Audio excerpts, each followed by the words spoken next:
It's year 2 of the Chris McCullough era here at UTPB, and if the bar was here in year 1, it's now all the way up here ahead of this season. Now, it'd be hard to top a 10-win conference title season, especially losing some key role players, but McCullough sure does seem up for the challenge. Reyes is barely old enough to drive a car, but now he's in the driver's seat of this Rebels season. But how fitting that we haven't had rain here in like 15 years, and it had to be tonight on opening night. But this is why I always say, even if you live in a desert, carry a poncho with you everywhere you go. Hey, that's right, Chris. We are live from Momentum Bank Ballpark, and the fans are filing in for a historic night for this franchise. For these fans, they've been given an absolute show this season with the stars that have come through here. And now tonight, for the first time since 2019, they get to see playoff baseball in West Texas. Well, if you've been following our Rockhounds coverage this season, you've seen this silly little segment, and unfortunately for us, this will likely be our last. In our final What Will Jacob Do today, Oakland's top prospect Jacob Wilson has been promoted to AAA Las Vegas. Lori and Anaya grew up going to camps just like this one, and that's why they wanted to come back to their hometown and pay it forward to the next generation of volleyball players.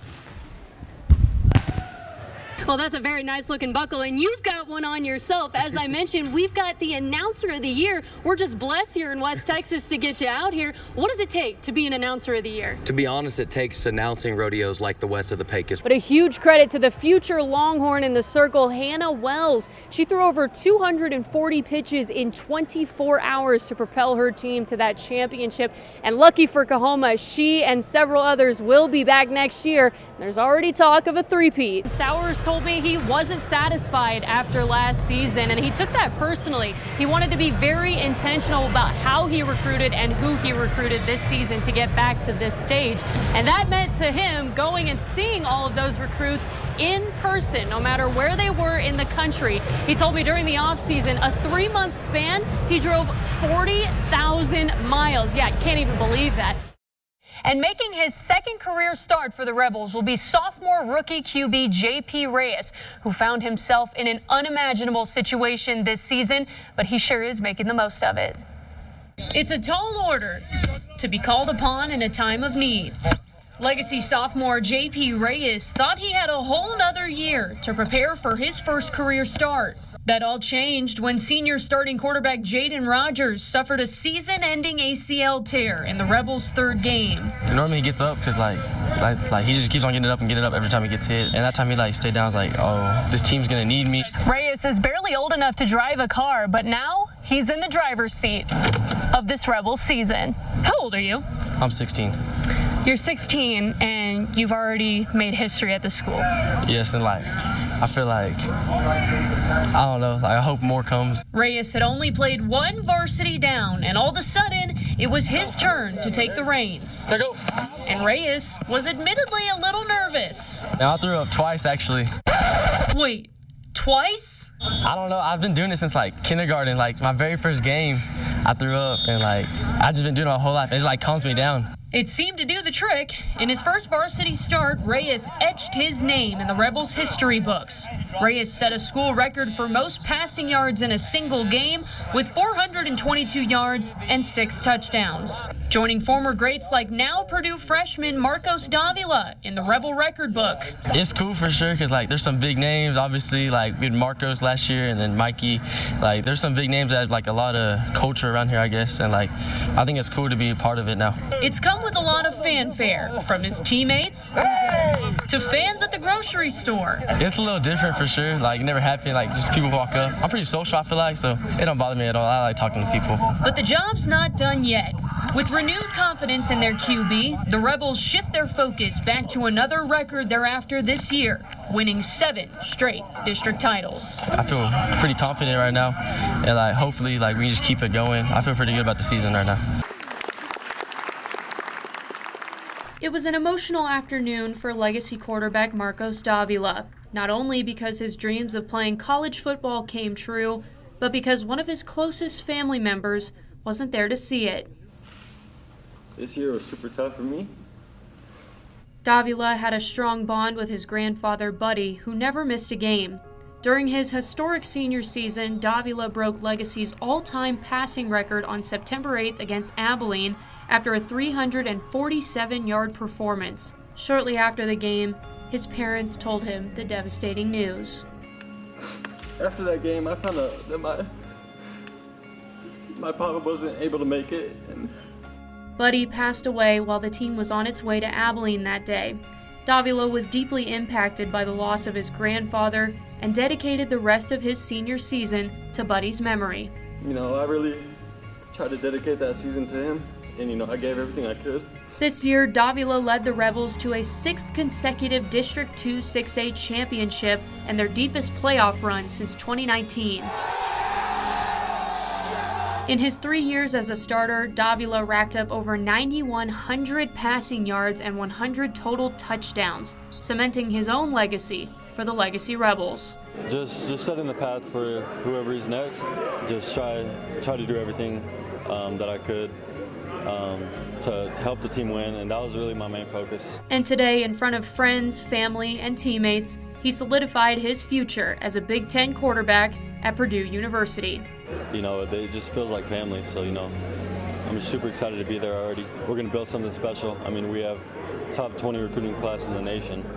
I think we're going to, these next few years, going to be able to compete with the high-level Big Ten, and, you know, it was just super cool. And even though Papa Buddy couldn't be here to see Marcos fulfill his dream, he says he knows he'll always be right there beside him. Yeah, you know, I just try to do everything for him because he always just told me to keep my head down and keep on working, and he was just super proud of me. Extend the inning here. After 6 years in Odessa, There you go. Coach Jackson is moving on. I wasn't in a rush to just jump on any job.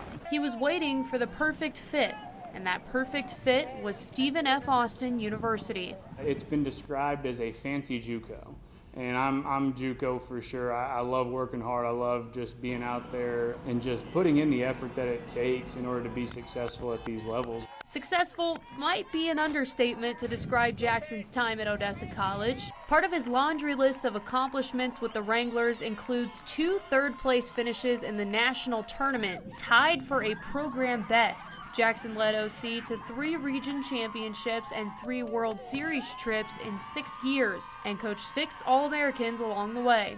Well, it means everything because of the people that I was around and the people that contributed to that success. And you know, maybe I get credit and I get another job because of it, but I am under no illusion that I did much other than help these players develop and help these players understand what their capabilities are. Jackson is moving 515 miles across the state to Nacogdoches, Texas, to inherit an up-and-coming NCAA Division I program. In the past 5 full seasons, SFA has won 30 or more games, including a handful of Power 5 wins.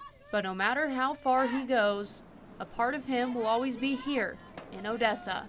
There's just so many memories and so many things that have happened where, again, I've just loved every team. I've loved getting to grow with them and getting a chance to watch them not just be successful here, but to move on to bigger and better things. It's rewarding. And my life is better because I've been in Odessa. The game has officially changed for college softball, and at the center of the groundbreaking shift is Texas Tech. The Red Raiders, with the help of a record NIL deal, landed the nation's best player, junior transfer from Stanford, Nigeri Kennedy.